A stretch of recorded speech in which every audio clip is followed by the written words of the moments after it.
संजय और शिवानी सगे भाई बहन थे, पर दोनों के स्वभाव में बहुत अंतर था। संजय बड़ा जिद्दी और कामचोर था।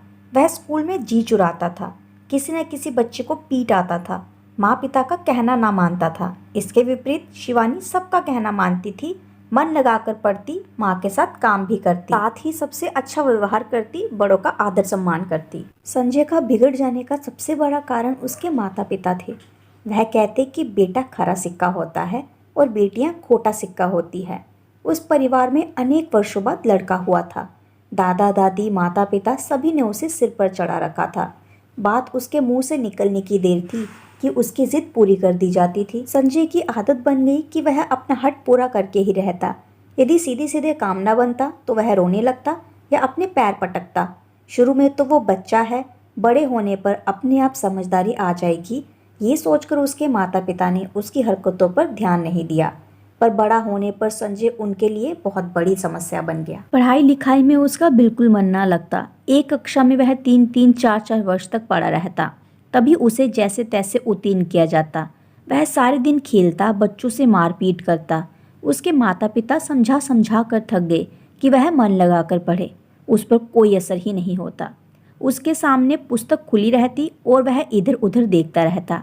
घर पर पढ़ाने के लिए अलग अलग तरह के शिक्षक की नियुक्ति भी की गई, पर वह भी सब बेकार। बच्चा ही ना पढ़े तो शिक्षक भी क्या कर सकता है। अब संजय के पिता उसके लिए बड़े ही चिंतित रहते। वह चाहते थे कि थोड़ा बहुत तो पढ़ जाए, जिससे बड़ा होकर अपना जीविका का निर्वाह कर सके। अब वह 16 वर्ष का हो चुका था। उसकी मूछें निकलने लगी थी, पर अभी भी वह छठी कक्षा में ही था। उससे 2 वर्ष छोटी शिवानी अब 10वीं कक्षा में आ गई थी। शिवानी पढ़ने में होशियार थी। स्कूल से भी उसको कोई ना कोई पुरस्कार मिलता ही था। माता पिता ने बेटी की सदा उपेक्षा की, पर उसके गुण उन्हें आकर्षित करने लगे। वह शिवानी की प्रशंसा करते तो संजय चिढ़ उठता और किसी न किसी बहाने से शिवानी को तंग किया करता, उसे मारता। शिवानी इसे भी चुपचाप से सह जाती। कभी भी माता पिता से भाई की शिकायत नहीं की। वह जानती थी कि अंत में भाई का ही पक्ष लेंगे। समय के साथ साथ संजय और शिवानी दोनों बच्चे बढ़ते गए। संजय के साथी भी उसके जैसे थे, पढ़ाई से जी चुराते थे, इधर उधर उधम मचाने वाले।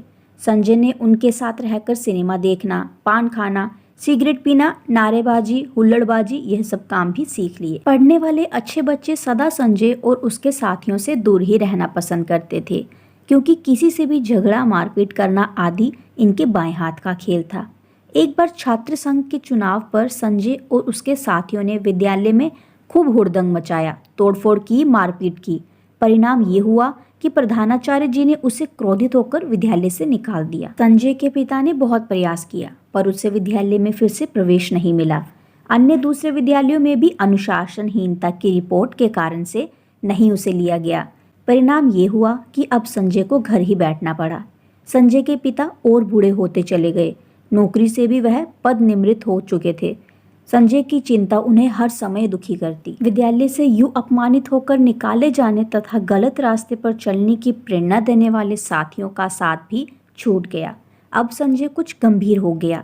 पड़ोसियों और रिश्तेदारों की शंका भरी निगाहें, अब सहते सहते वह अपनी गलतियां समझने लगा था।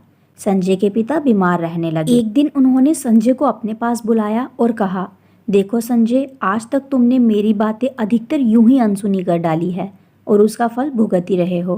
अब मैं अंतिम बार तुमसे कुछ कहने का प्रयास कर रहा हूँ। यूं बेकार घर बैठे या घूमने से क्या लाभ होगा? यदि तुम चाहते हो तो मैं तुम्हें छोटी सी दुकान खुलवा दूंगा। मैं तो अब बूढ़ा हो गया हूँ, कभी भी भगवान के घर से बुलावा आ सकता है। नौकरी के समय जो थोड़ा बहुत पैसा बचाया है, उसे शिवानी की शादी भी करवानी है। हमारे पास ना अपना मकान है, ना ही कोई संपत्ति। मैंने तुम बच्चों के लिए ही सारा पैसा खर्च कर दिया। ना जाने कितने अरमान से तुम्हें पाला था। कहते कहते संजय के बूढ़े पिता की आंखों से आंसू बहने लगे, पर शीघ्र ही उन्होंने अपने आप पर नियंत्रण कर लिया और फिर से गंभीरता पूर्वक कहने लगे, तुम अच्छे प्रकार से सोच समझ के 2-4 दिन में अपना निर्णय मुझे बता देना। कहीं ऐसा ना हो कि मेरे जाने के बाद तुम दाने दाने के मोहताज हो जाओ। ये कहकर संजय के पिता ने करवट बदल ली। संजय की आंखों के आगे अपने भविष्य का चित्र नाच उठा। उसे पिताजी की बातों में आज पहली बार सच्चाई दिखी। उसने दूसरे दिन पिताजी से कह दिया कि वह दुकान खोलने के लिए तैयार है। संजय के पिता ने थोड़ी पूंजी लगाकर उसके लिए छोटी सी दुकान खुलवा दी। साथ ही ये भी कह दिया, उनके पास जो भी धन था वह उन्होंने लगा दिया है। संजय को लाभ हानि सहने के लिए स्वयं तैयार रहना होगा। अब संजय सारा दिन अपनी छोटी सी दुकान पर बैठा रहता। उसकी समझ में ये बात भी आ गई थी कि धन कमाना कितना कठिन है। पढ़ने के समय पिता का धन बिगाड़ने का उसे अब अधिक दुख हुआ था। शिवानी सदैव अच्छे अंकों से उत्तीर्ण होती गई। वह बैंक की प्रतियोगिता परीक्षा में बैठी और वहां भी उत्तीर्ण हो गई। साथ ही साथ बूढ़े माता पिता का हाथ बटाने लगी। घर के खर्चे की कुछ जिम्मेदारी उसने अपने ऊपर ली और उसने अपने माता पिता की चिंता भी दूर कर दी। अब माता पिता, पड़ोसी, रिश्तेदार सभी शिवानी की प्रशंसा करते थकते नहीं थे। शिवानी ने बैंक अधिकारी के रूप में कुशलता से अपना काम करते हुए अधिकारियों और सहकर्मियों में ही सम्मान पूर्वक अपना स्थान बना लिया था। एक बार शिवानी के यहाँ कार्य के प्रशिक्षण के लिए क्षेत्र अधिकारी आए। वो शिवानी का शील स्वभाव, कार्यकुशलता तथा व्यवहार पर मुग्ध हो उठे। उन्होंने शिवानी के घर का पता पूछा और दूसरे दिन उसके पिता के पास जाकर अपने इंजीनियर पुत्र के लिए उसे वधू बनाने के लिए इच्छा व्यक्त की। उनकी बातें सुनकर शिवानी के पिता प्रसन्नता से गदगद हो उठे। उनकी आंखों से आंसू बहने लगे और मुंह से अनायास ही निकल पड़ा, बेटी तो खरा सिक्का निकली और बेटा खोटा सिक्का। शिवानी के ससुराल वालों की इच्छा अनुसार जल्द ही सादगी पूर्वक समारोह में उनका विवाह हो गया। अब घर की जिम्मेदारी पूरे तरीके से संजय पर आ गई थी। पिता की पेंशन घर का खर्च चलाने के लिए पर्याप्त ना थी। संजय भी अब गंभीर हो गया था। वह स्थिति को समझने लगा था।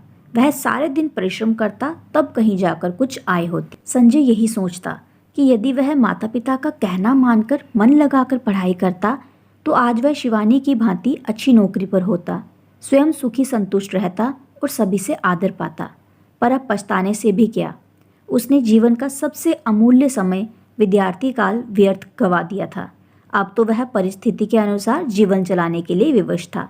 उसे बार बार रामचरितमानस की यही पंक्ति याद आती, का वर्षा जब कृषि सुखाने, समय चुकी पुनि का पछताना।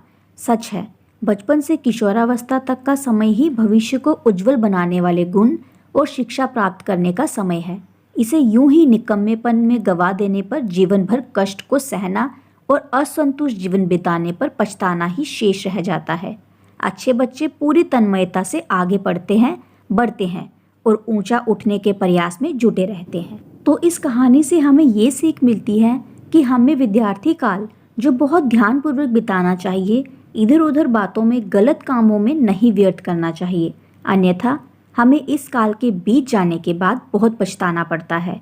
ये समय दोबारा लौटकर नहीं आता है और ये समय जीवन का सबसे महत्वपूर्ण समय होता है, क्योंकि इसी समय हमारा भविष्य निर्माण का काल होता है।